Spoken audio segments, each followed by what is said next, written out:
Hello beautiful soul! Teka, panay ko lang electric fan ko. Welcome back to my channel. This is Mei Chang Ami from Japan, Kabayan Taurus. This reading is for you. Maraming salamat ay November 10 to 17. Maraming salamat muna sa aking subscriber, new subscriber, cross-watcher, at sa mga bagong pasok dyan. Welcome na welcome kayo sa bahay ni Ate Aimee. Maraming salamat din sa nakataba ng puso ninyong mga commentors. Sa mga nagpa-personal reading, maraming salamat. Kung gusto nyo na energy nyo lang talaga, ang gusto nyo makuha natin, all the details is nasa baba ng video na ito. This is a general reading, Kabayan Taurus. Kunin mo lang ang sayo at itapon ang hindi sayo. Maaring ito isa vice versa, maaring energy mo, energy ng person mo, o energy ng malapit sa puso mo. Maaring nangyayari, or mangyayari pa lang. Use your own intuition.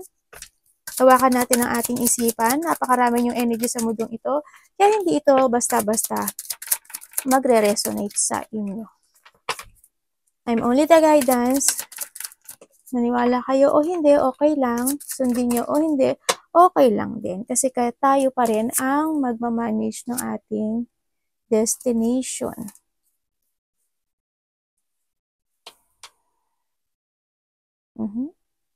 Maring ikaw ito, or you are related or quarrent or questioning this person, no? The man, no? Sa nakita ko dito. Kati ng mata ko. Okay. Okay, Taurus. Sa nakikita ko sa iyo, andito yung maaring may pinoprotektahan ka, or andito rin yung situation na you need to protect yourself. No? Sa nakita ko dito. Yun. Namatay yung video. May sinasabi dito na kumbaga, you are the leadership or your destination. Kumbaga, you are the boss. Kung ano yung mga gusto mong gawin mo in a right, no? Dapat mo pumunta sa tamang direction. Kumbaga, hindi na yung pagiging matatag mo. And you need to trust to your intuition more dito sa nakikita ko sa'yo, no? Mag-trust ka lang sa intuition mo, sinasabi. Iba sa inyo siguro, maybe you are related or nagtatrabaho ka in a public or marami siyang tao sa nakikita ko dito. Maaaring magkakaroon ng mga celebration sa iba, no? Maaaring outside, ganyan, or may mga happening activity. Iba dito, andito rin yung sinasabi na there's an audience, ako nakikita. Hindi ko alam kung bakit, or parang nandun ka, mapupunta ka ata sa isang sitwasyon, or maybe this sa iba is a recognition, no? So, yung parang, hindi ko alam kung sikat ka, kung nasa social media ka, maybe nasa in public place ka na maraming tao, o trabaho mo is maraming tao, o baka artista ka, baka may nakakasalamuha kang mga artista, or mga pinagtatrabahuhan mo is sikat, no? Maybe you are in a networking, ganyan. O kaya meron kang dadaluhan o pupuntahan, kasi this sa future, o pupuntahan na isang sitwasyon na magwawagi ka, ganyan ang nakikita ko. No, may pa nahuhulog ka sa sarili mo. Ano ba naman yan, anak? Ganun sa nakikita ko. Kaya, ang nakita ko to, it's more on, this is a good card para sa akin. Kasi, kung this is you, no, you are looking to the future. If you are looking to the future, it's more on success and happiness ang mangyayari sa'yo. Ganyan. May audience ako nakikita. Sikat ka ba?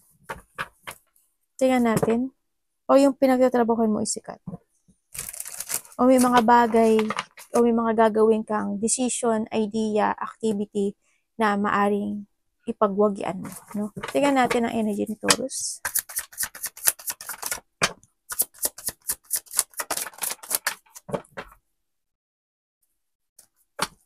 Ano energy ni Taurus? Energy ni Taurus.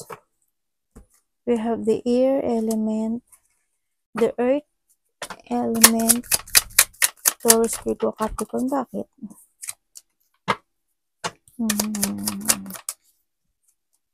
Devil, oh.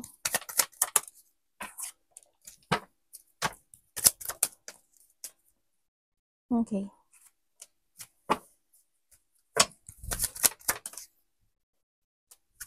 Okay. Okay, ang energy mo this time is nandito ka sa sitwasyon mo na hindi mo alam kung paano magsimulang muli o hindi mo alam paano buuin yung sarili mo o hindi mo alam kung ano destination ang gusto mong gawin kasi darating ka sa part na may stuck ka or may malilito ka sa isang bagay. Kumbaga, andito yung sitwasyon na magkakaroon ka ng mga, you still or magkakaroon ng mga problema pa rin ng mga problem, struggle, ganyan. Maaring andun yung may tao na gustong maghigante. I don't know why nagkakaroon siya ng dark thought na maaring may gustong maghigante no dito sa sitwasyon na to. Siguro may tao dito na naging nilaro siya or naging player no sa nakita ko. Kumbaga andun yung sitwasyon na may tao kasi naging dishonest at binigyan kanya ng mga problema, ganyan.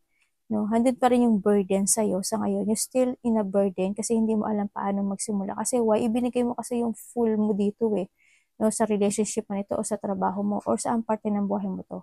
Sa magulang or sa karelasyon kung saan man to. Sa trabaho. Andun yung binigay mo yung full support, understanding, helping financially, emotionally, kung ano man yan. No? Kaso, at the end, nakorap ka. No, may corruption ako nakita. Naloko ka, no? Oh, kaya ngayon, ang nakita ko sa'yo dito is you're still stuck and kasi mayun nga, energy mo is malilito ka pa rin, may pagkalito, may mga unclarity na situation, may stuck ka pa rin sa sitwasyon. Kumbaga, hindi ko pa rin nakikita yung growth mo sa ngayon, no? Hindi ko pa nakikita. Kasi hindi mo rin alam paano mag-umpisa. Yung iba ha, maaring iba sa inyo nag-umpisa na ganyan. Maaring you try your best naman, you try your best, pero medyo nahihirapan ata yung iba. Parang may hinihintay pa sila, no? Ganyan. Kasi ang need dito is acceptance. You need, kailangan mo magsakripisyo to start a new beginning. Kailangan dito na, kailangan mo magkaroon ng spiritual enlightenment or magkaroon ka ng mga bagong strategy, mga bagong plano, mga bagong pananaw sa buhay. This time, huwag ka lang maghintay na bigla siyang mag-ship, bigla, di ba? Hindi Tayo yung dapat mag-move. Dapat you are the bear. Dapat kung titignan mo yun, look to the future. Hindi itong fish na to. Di ba? Kasi, andito ka sa part ng fish na to na, di ba, yung fish na to is palundag-lundag. Minsan okay, minsan hindi. Minsan okay, hindi. Okay, hindi. Talaga nalilito ka talaga. It's time na magkaroon ka ng freedom. Nung pag-aralan mo yung mga bagay-bagay, someone's spying. May naalala ka na mga good memories or mga past relationship? Anong parating kay... Andali lang, anak! Anong parating kay Taurus? Okay po, anak po. Siya dumati ko dasay. Anak, punta ka muna anak dun sa kaate. Dali. Yung mga hindi animal lovers baka this channel is not for you. Pwede ko ba makita yan? Anong ano?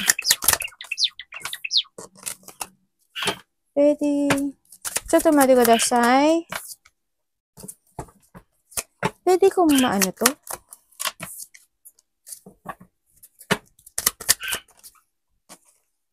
Nung kalalabasan. Hindi pa rin.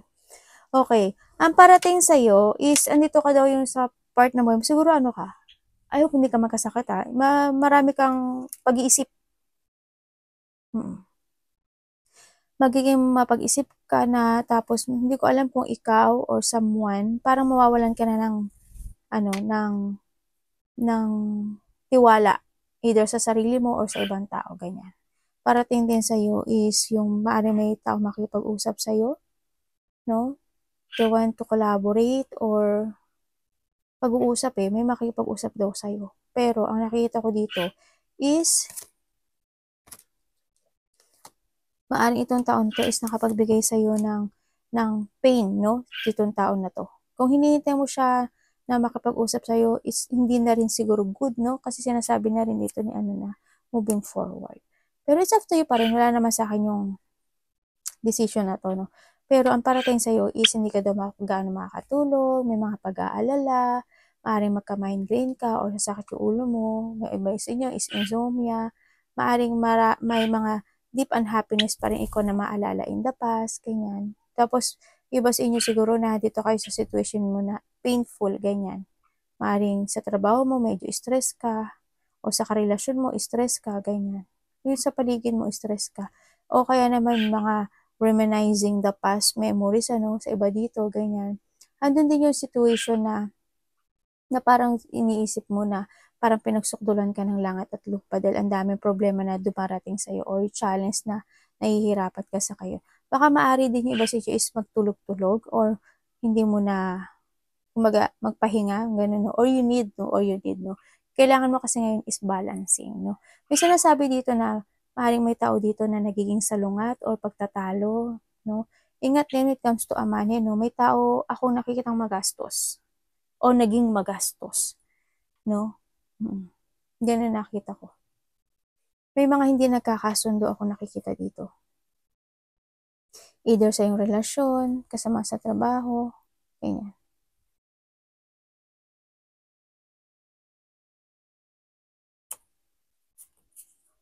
Karoon pala ng rejection. Taong lumayo kasi hindi na daw siya masaya. Pero bakit nakatingin ka pa? Or vice versa to Naghihintay ka pa ba na magkabalikan kayo nito? Tingin ko, hindi rin ko. May mga biglaang nangyari, ano?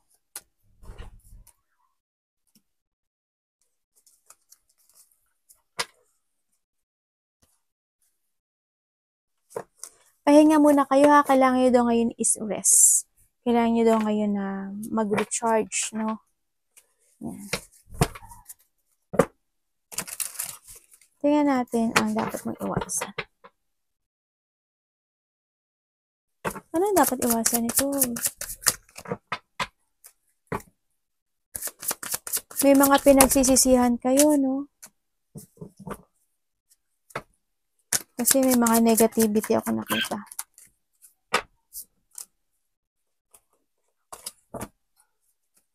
Ano pwede ko malaman dyan? Okay. Dyan. Anong mangyayari? Okay, thank you. Ang dapat mo daw iwasan is yung walang gawin. Yung hindi ka mag-move forward sa mga plano mo. Yung maghintay na mag-shipment na lang bigla at magbago yung buhay mo. Hindi daw mangyayari yan. Kung hindi ka gagalaw, no? And you need to sacrifice. Don't wait. Kailangan mo magsakripisyo. Kumbaga, kailangan mo magkaroon ng mga bagong plano in life, no? Sa nakita ko dito. Kailangan matapos at malakpasan mo yung mga obstacle or problem o yung mga burden na pinapasan mo dyan sa buhay mo, no? Kasi kung maghihintay ka rin lang din sinasabi dito at kung ito is in a relationship, no? Kung babalik siya is mangyayaring muli yung dati na hindi rin kayo. No, magiging masaya kayo pero at the end hindi pa rin kayo ang sinasabi dito. Mas maganda daw na mag-move forward ka.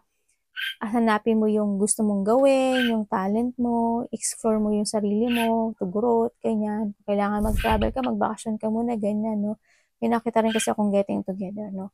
Baka uuwi ka muna ng Pilipinas or may coming home. Ako nakikita, no? Maaring galing probinsya or ganyan. May mga celebration. Labas-labas ka rin, ganyan. Nakikita ko dito. May mga parties event din ako nakikita dito, no? Maaring ito is a community or teamwork sa iba. Baka nga may travel kayo, no? By next year, maaring may travel kayo, no? By the 3 days, 3 months, something ganyan. O kaya 4 weeks, months, or next year. Ako nakikita dito. Kailangan mo i-create daw ngayon yung sarili mo. Wag ka lang daw maghintay at walang gawin. You need to sacrifice. Tingnan natin. When it comes to love is sa lahat magulang, kapatid, kasama sa trabaho, sa sarili o sa karelasyon.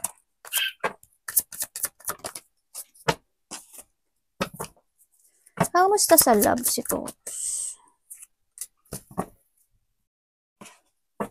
Ano yan? Ano na yan? May namatay ba? Or may nag-abandon na?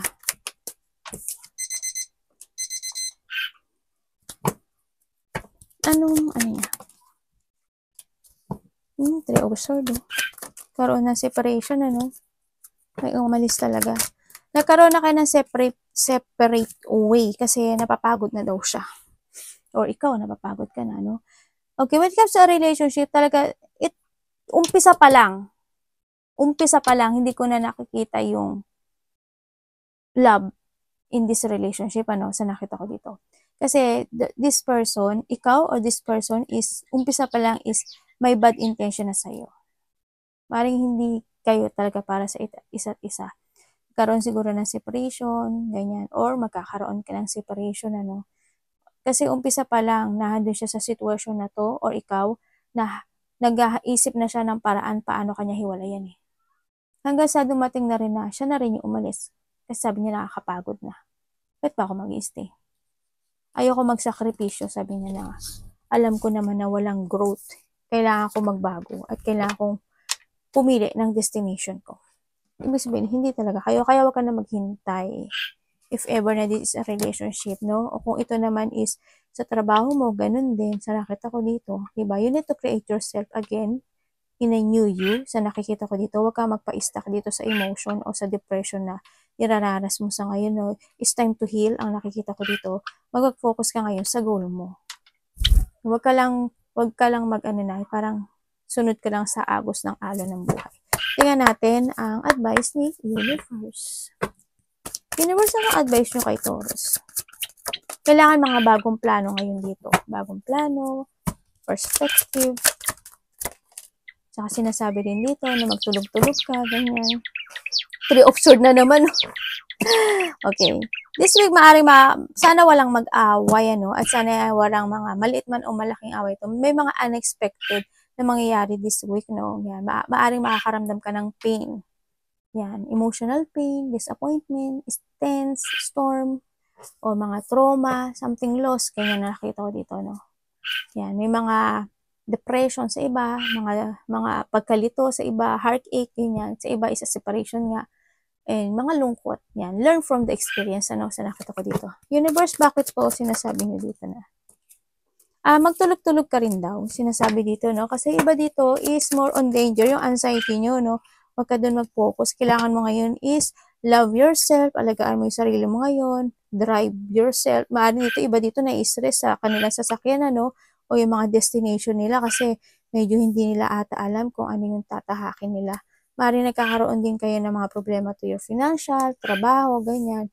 Or kung nasaan man kayo ngayon, ano, sa nakita ko. Nalilito kayo kung saan yung destination nyo, no? Parang may mga revelation ako na nakikita sa iba, no? Pero it's more on emotions. Ako na nakikita ito. It's more on rejection or more on abandonment. Parang nandito sa isang sitwasyon na mag-iisa ka at malulungkot ka. Ganun ang nakita. Pero ang advice sa'yo is mahalin mo daw more yung sarili mo, make a new direction, and then kung mag-umpisa ka daw at magkakaroon ka ng acceptance sa sarili mo at magkakaroon ka ng positive destination or clear path sa buhay mo ngayon, it's more on growth ang nakita. The luck is in your side. Susundan ka ng lucky. Good fortune is coming, no? Kasi we have make a new horizon, no? Make a new horizon. Kailangan mo ngayon is makibaka or you need to take a risk talaga sa ngayon kasi it's more opportunity ang darating sa buhay mo. Kailangan lang talaga dito sa acceptance. Yung mga hardship na pinagdadaanan mo ngayon, pag-aralan mo maigi yun. No? You need to create again yourself. How to make a new beginning. Kung paano ka mag-uumpisa. Kumbaga, ikaw yung magdadrive kasi ng destination mo ngayon eh. Ikaw na ngayon na magde-decide dito kung gusto mo mag-move forward or mag-i-stay ka kung nasaan ka man ngayon, no? Kung magbabago ka ng mga decision, iwanan mo yung mga old version of you. Ay, anak mo, Krista! Yung gano'n, no? Nasa sayo daw yun. Yung decision na to is totally nasa sa iyo. Magtulog-tulog ka raw. Huwag ka daw masyadong mag-emotional. No? May mga ano, no? Yan, may mga pagkalito kasi ako nakita sa'yo eh. Kumbaga, dito is danger, anxiety nga. More on emotion, takot, saka kaba. And then, may nagtak sila, no? Sa nakita ko dito. Parang inaiwanan ka sa ayan. Yan. Acceptance, ganun. May mga hardship kasi ako nakikita sa'yo ngayon. Eh, no? Love yourself. Mas more kang kumunik ngayon sa sarili mo. No? Arigatou namaste. God bless.